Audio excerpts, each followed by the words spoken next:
Hey everybody, this is Modern Refugee. I thought I'd take a little time today and share one of my kit builds that I put together years ago now. And I've actually made it into a combo rifle. And it is now what I call my DMR A2 combo. And about 2010, 2011, it became really popular to assemble AR-15s from parts. And I decided that I wanted to try my hand at it, and I got myself a strip lower, and I put together this guy right here. This is a clone, really long barrel, a clone of a M16 A2, 20-inch barrel, fixed carry handle, fixed stock on it, and really learned a few things when I put this particular kit together here.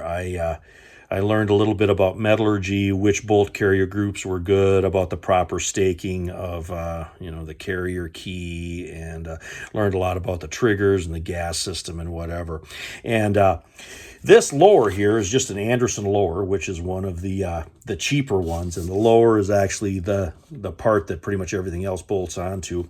Got a mag pull grip on it here, and I actually two of the main things that I replaced first on this was the bolt carrier group and the charging handle.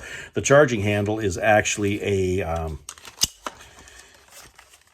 a BCM, and then the bolt carrier group is actually a Palomino State Armory, and the original one that was on there was the DPMS one that came with the upper, and that particular one had a really bad staking job on the bolt carrier group, and I had a couple guys that knew what was going on with that stuff, said, hey, you need to swap that out. So I got one of the best PSA bolt carrier groups that they had at the time, and put that in here, and it's operated flawlessly ever since. In fact, it actually chucks the brass a lot further with this bolt carrier group than it did with the other one. And to tell you how old this particular build is that polymer fixed stock that's on there. And I've tried different fixed stocks on there. I've even got a Magpul one, but I kind of like this old school looking one. But I actually ordered this off of one of the vendors on the Shotgun News back in the day. That's where you ordered gun parts before the internet was prevalent. And why I wanted this guy right here is I wanted that 20-inch barrel on there, because if you know anything about the 5.56 or the 223 round, the barrel length makes that more effective, makes that round more effective. So a 20-inch barrel is more effective than some of the shorter barrels, because it gives the velocity that the round needs to do what it needs to do. And this particular upper here was actually in one of the local gun shops around here in a box collecting dust, and I actually traded some stuff for it. So I don't have very much in this whatsoever. And after I shot this for a couple years, the trigger I thought was crappy, so I ended up getting a one of the Patriot Ordnance trigger groups, and I put it in there, and that's why it's got the little, you can see the little anti-walk deal here. And it's a 4.5 pound trigger on this, which makes it really, really nice to shoot. And the actual parts kit, the lower parts kit that's in this, is an old Bushmaster one. Again, it was sitting in a local shop that was just collecting dust somewhere, and I got a pretty good deal on it. So with the exception of the trigger that I switched out on it, it's an Anderson lower with a Patriot Ordnance trigger with a Bushmaster lower parts kit, a no-name stock, and a buffer tube spring assembly from Shotgun News, a DPMS barrel, and a Palomino State Armory bolt carrier group. And this particular barrel's got a 1 in 9 twist, and 1 in 7 twist is what pretty much everything is now. But this 1 in 9 twist barrel on here, I have found to be extremely accurate with 62 grain bullets, which is a pretty common bullet that you find. And another cool thing about this guy right here, because it is a 20-inch barrel with a bayonet lug, I can put a nice stabby pointy thing on the end of it. Well, I pretty much had this as an experiment, and I decided here in the last few months that I wanted to update this rifle in its configuration. And I said, you know, this configuration, this M16A2 configuration, is really nice to have kind of as a backup SHTF gun, because this particular rifle has proved itself to be stone cold reliable. I haven't had any problems with malfunctions and anything on this gun since I tweaked everything, and I've had a lot of years to shoot it.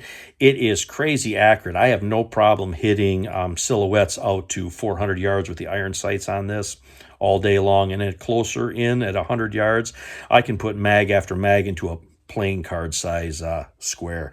It has just been crazy good. So it's a good all-around SHTF rifle, especially when you can add, you know, things like this if you would happen to run out of ammo or whatever. But I said, you know what, I want to update this guy, bring it into sort of the 21st century here, and get some of the more newer accessories to have on this guy, and maybe get an optic on it so I can switch back and forth and give me that A2 DMR combo. Anyway, I'm going to switch the tops out here, and I'm going to show you what the other configuration looks like. In 30 seconds and a quick flip and pulling a couple of pins, I have changed out the upper on this guy and got myself a more stable and a more accurate platform to shoot out a little bit further if I decide I want to do that. And the prices of AR lowers have come down tremendously in the last few years, and I actually picked up that railed upper. That is an M-Lock rail on there. I got that from Palomino State Armory. I think I paid like $330, $340 for it, and then with the shipping and the insurance and stuff, I think the total bill was like $360 is what I paid for that. 20-inch barrel, so it goes good with you know, the fixed stock and the buffer tube and stuff that I already have in on this.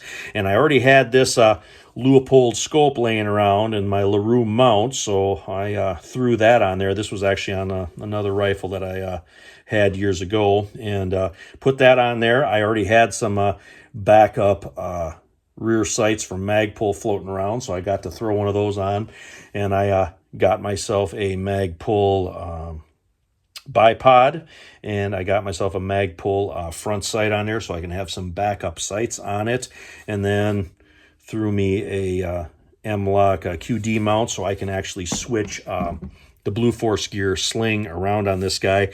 The sling attachment, the Blue Force gear goes over the stock, and then it's got kind of a top attachment on here so you can leave it hang in front of you. Got myself a good heavy rubber band on there to stick the sling in there if I need to, and then it switches around real quick with one of these IDF sling attachments, and this is actually a IDF kind of like a sweat gripper that I put on here. Helps keep your hands, gives you a good positive grip on the front of this round handguard on here. Sometimes these guys can get slippery, but with that Leupold scope on there, now I have kind of a magnified optic, and I got my bipod and stuff on here, so now I can actually get a really stable, really decent way to shoot out at distance if I want to shoot at a longer distance. But then still, if something would happen to go wrong with this scope or this upper on here, I can switch it back to the original A2 configuration.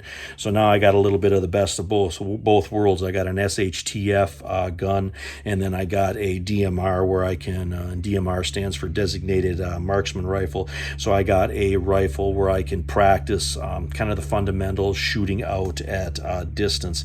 And I'm kind of happy with how everything turned out here, and I think it's a good combo gun, and it's a fun gun to practice on, and the fundamentals is what makes the difference. You know, controlling your heart rate, you know, squeezing the trigger, breathing, very, very important. And most guns are more accurate than the guys shooting them, and that's what I found out through the years. But anyway, I thought it'd be fun to walk through these two configurations here for you guys, and talk a little bit about the best of both worlds. Anyway, appreciate you guys out there. You guys have a good one.